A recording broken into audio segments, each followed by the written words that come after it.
Hello everyone, this is Shannon for Waffle Flower Crafts. In today's video, we are going to create a really fun shadow box card using the new Konnichiwa Stamp Set.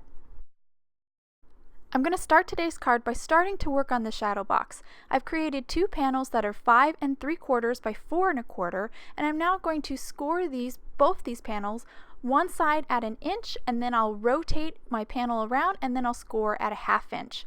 Both of these panels are made out of 110 pound white cardstock, so a heavyweight cardstock, and I really do recommend that you use a heavyweight cardstock to really make a nice sturdy card that can really hold up and pop back up after it's been folded down the envelope.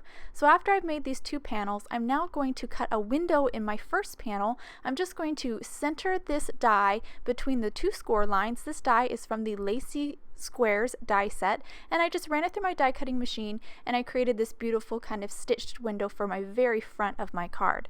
I'm now going to move on to my center layer of my card. There's a little different measurements here. It's 5 1/8 by 4 1/4, and I'm now going to score at 1/2 inch on both sides. Again, this is a 110 pound white cardstock, so a heavyweight cardstock, and this is the very center layer of my card. Again, I'm going to cut a window in here, just centered this square die right in the center, and now you can see me start to put the three layers together. I have a front, a center, and a back, so basically a foreground, a middle ground, and a background. So now I'm going to start to kind of create my scene. So the first thing I'm going to do is grab the scenery die here, and I use the beautiful kind of scalloped cloud die to cut some contact paper to create a mask. I'll just remove the backing on the contact paper, stick it down, and then I'll do a little ink blending. I'm using Distress ink here. This is tumbled glass, and I'm just doing a little ink blending right along the edge of that contact paper to just get that little hint of a cloud line.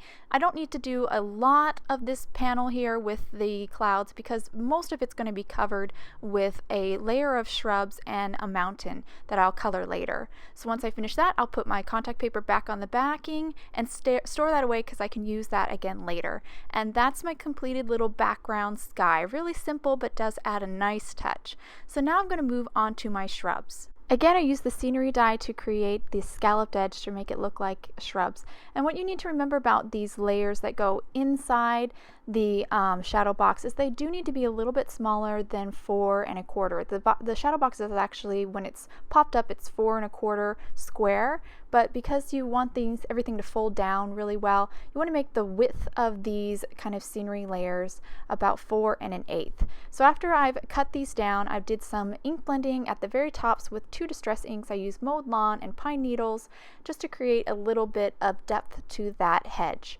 Once I finish that, I'm moving on to some ground. So I've just got some craft cardstock here. Again, these are both, at width is 4 1/8 because they're going to go inside the box here.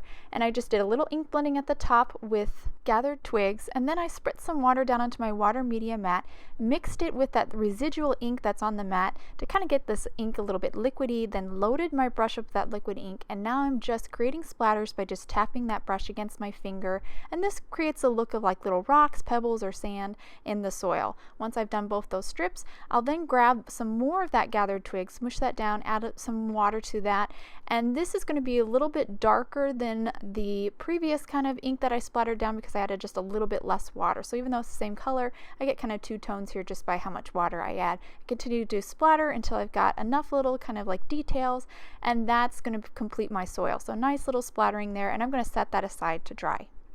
I'm now moving on to stamping my sentiment. So I've got my actual center layer here loaded up into my MISTI, and I'm using that center window that I created just to kind of help me guide and decide where I need to put that sentiment.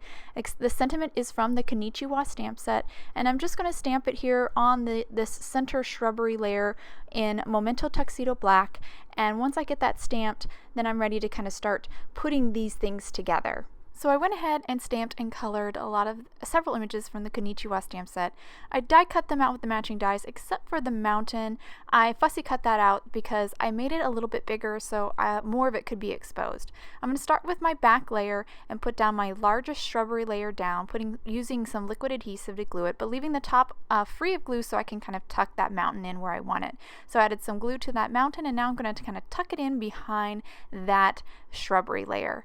Now I decided that a little bit of that mountain was exposed and I didn't really like it, even though the middle layer was going to kind of cover it. I still didn't like it being visible, so I quickly created a second, or a third I should say, layer of shrubbery and just glued that directly down onto the background. So now that mountain's completely covered, or the base of it's completely covered, so it has a really clean, polished look. Now I'm going to go ahead and actually fold along those score lines, and that will complete my back layer. Now I'm going to move on to my middle layer. I decided to fold this layer first. I'm going to actually do kind of a Z fold. So the first fold I did a mountain fold, so I folded back. And the second fold I'm going to do a valley fold, so I fold forward, and ultimately it kind of creates a Z kind of look to this panel. And that'll make a little bit more sense later when we put the card together. You don't have to do that. You could fold both of them back if you want, but I decided I felt like it would be a little bit more sturdier if I did that Z fold. So I went ahead and glued the soil down to the middle layer of shrubbery, and now I'm just going to glue both of these to the actual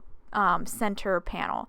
Now I'm going to kind of decorate a little bit with some of my die cuts, so I'm going to use the samurai guy, glue him down on this layer, and then I will grab this building and I'll add a little bit of glue to the back, or to the front of it, and I'll glue that behind the shrubbery for this middle layer. And that, once that's kind of set a little bit, that's actually completes my middle layer.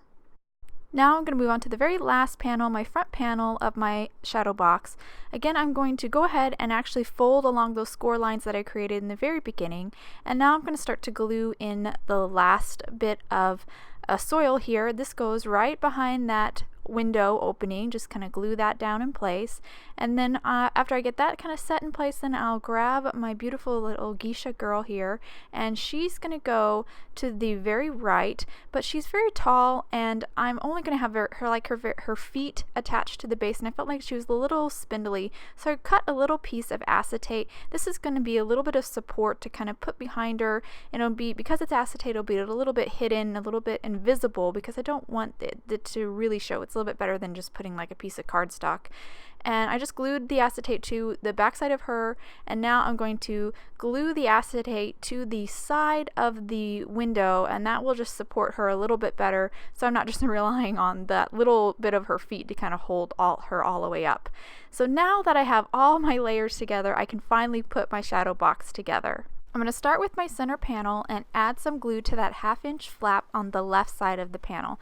This is going to go up against the long side, the long flap, the 1 inch flap of my back panel. So I'm just going to put the two together, and because it's kind of a tight quarters inside there, it's difficult to get my fingers in there, I grabbed a paintbrush and I'm using the handle to kind of press up against that 1/2 inch flap of the center up against the back ground flap.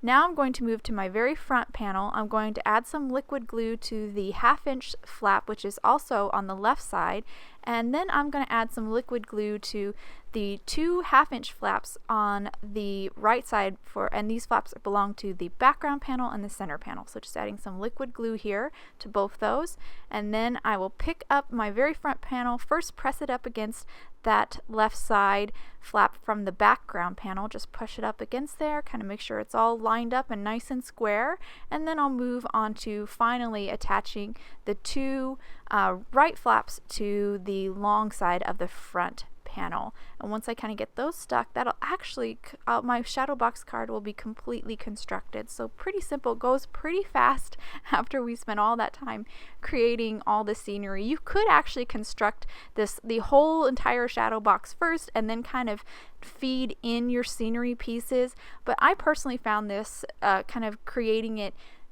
like step by step a lot easier, because it's just easier to work my hands in, or should I say it was just easier to kind of get those sceneries constructed because I didn't have to kind of like feed my hand down into those little narrow slots.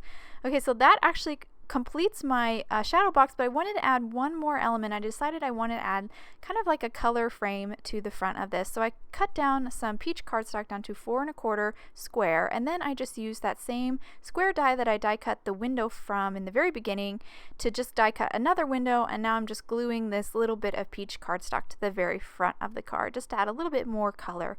And now I've let everything dry completely, and my shadow box is all done. I'll hold up to the camera so you can get a good look at all the details in this fun card. I love the layers. There's lots of depth here, and I just think it's going to be such a surprise when it's folded down completely. So I'm just going to fold it down flat and show you how it fits inside the envelope. and also pops right back up again. So I'm going to grab an envelope here and just kind of feed it in. It's just, when it's folded down, because I wanted the front to be square, it's just a little bit smaller than a typical A2 card, but definitely fits really nicely inside an A2 panel and folds, or an A2 envelope, and folds down really flat, which I think is pretty cool. And then of course when you open it up, it pops right up, and I just think it's such a fun card and such a surprise. And I just love creating this cute little scene with this adorable Konnichiwa stamp set. And I did Copic color all of these images, but I didn't focus on coloring in this video, just so you could really focus on how to construct this shadow box.